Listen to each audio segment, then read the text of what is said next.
Hey, what's up? I'm back.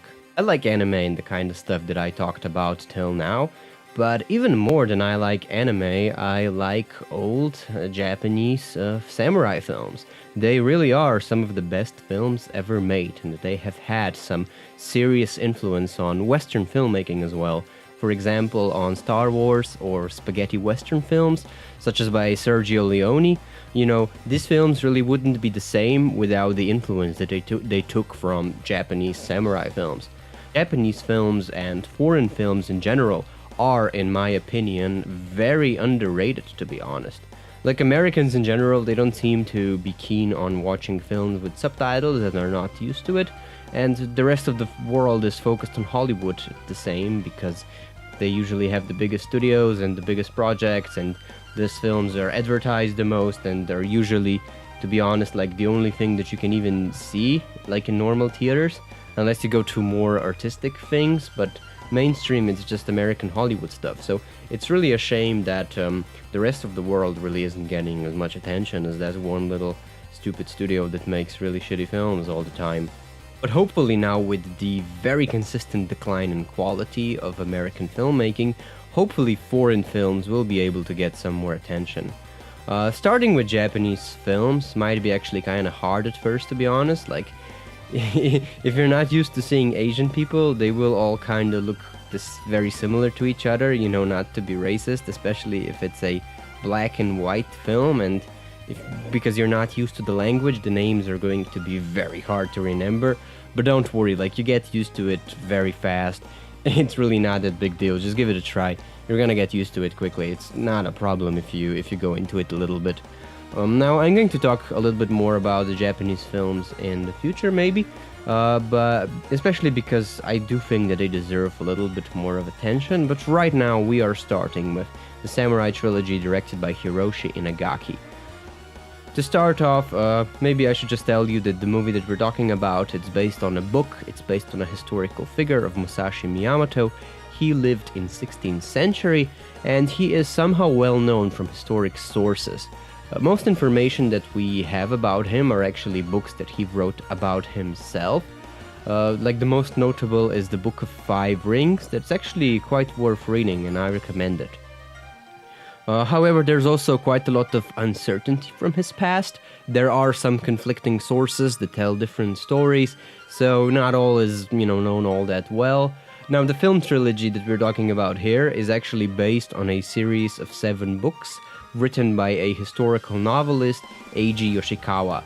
He just collected like these old historical sources and wrote it in a more, a novel that's easier to read for most of the people. Now the film starts with our two main characters, Miyamoto, who is named Takezo at this point of the film, and his friend Matahachi. So right now they're both sitting on the tree and they're just talking. Takezo is extremely ambitious. He talks about how he wants to go to war and become a great samurai, while Matahachi is actually a lot different in personality. He's a lot more passive, a lot more wishy-washy. He doesn't really know what he wants. Matahachi then decides to go with his friend Takezo on the journey, but he actually is engaged to a girl named Otsu, but she promises to wait for him. Now, the film starts pretty quickly with a battle scene. Our protagonists are digging a trench. A soldier comes by and tells them that the battle has been lost.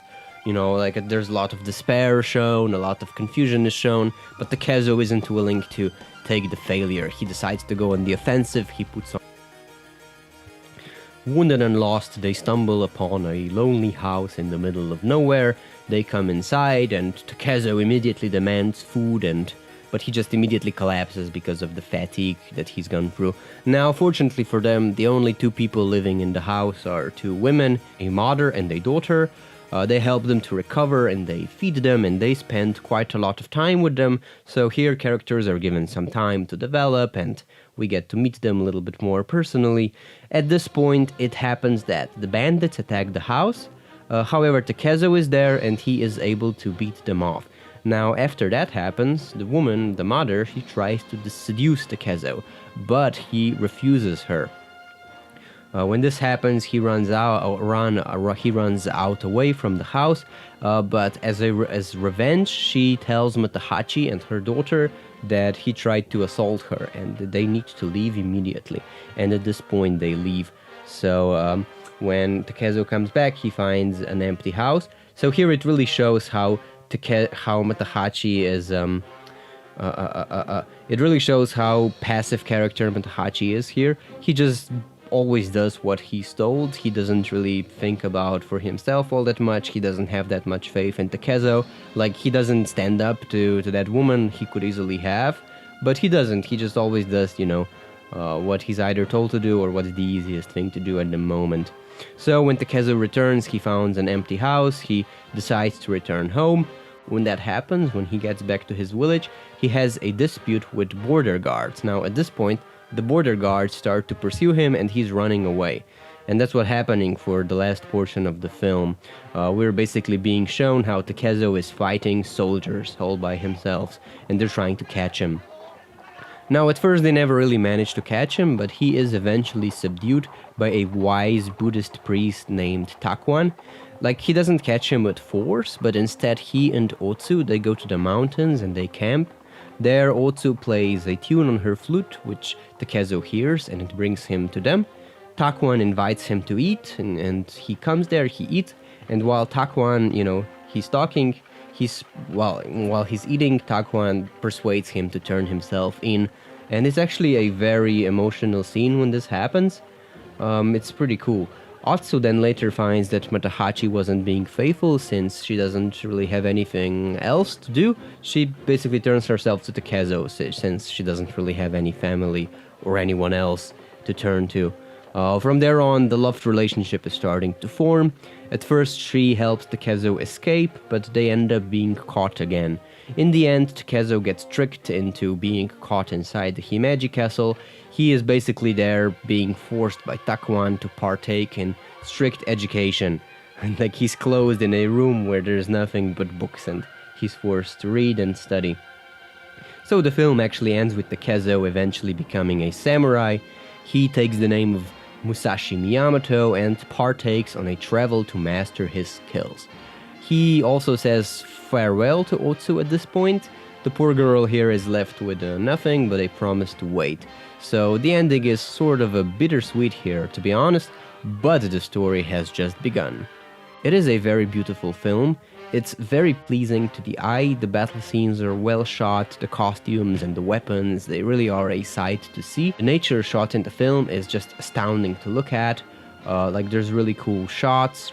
A lot of them are on real locations and they really are quite a sight to see. Now, the film does also a very good job of conveying the story and the characters in a visual way. For example, when Takezo nimbles around the bushes with his sword, when he's beating up bushes because he's angry, we can really see his aggressive nature being shown.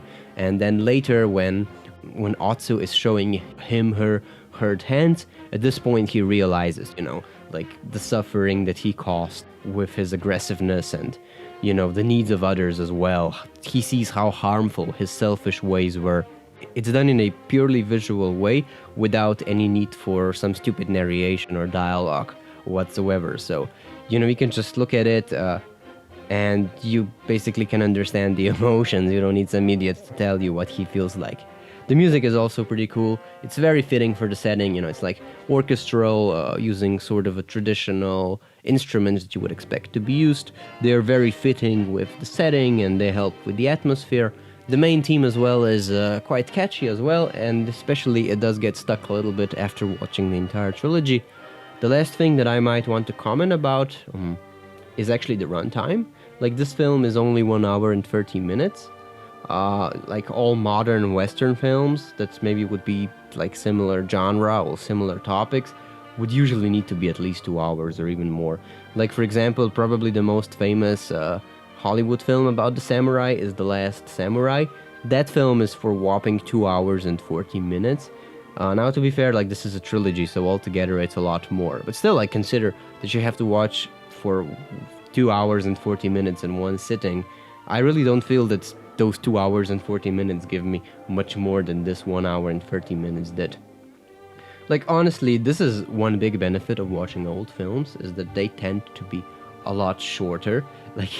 It's much easier to watch an hour and a half long film than having to take 3 hours to watch a modern film, which is like the modern Star Wars was something like, the latest Star Wars was something like that, and they take 3 hours and they don't really tell much. It's a mess. And it's a huge investment of time as well to take 3 hours to just sit down and watch a film. And I honestly often struggle to find that time to sit down for such a long time. But yeah, like, this is a really great start of the trilogy. I honestly do recommend you to try and watch it, and we will see each other next time with its sequel.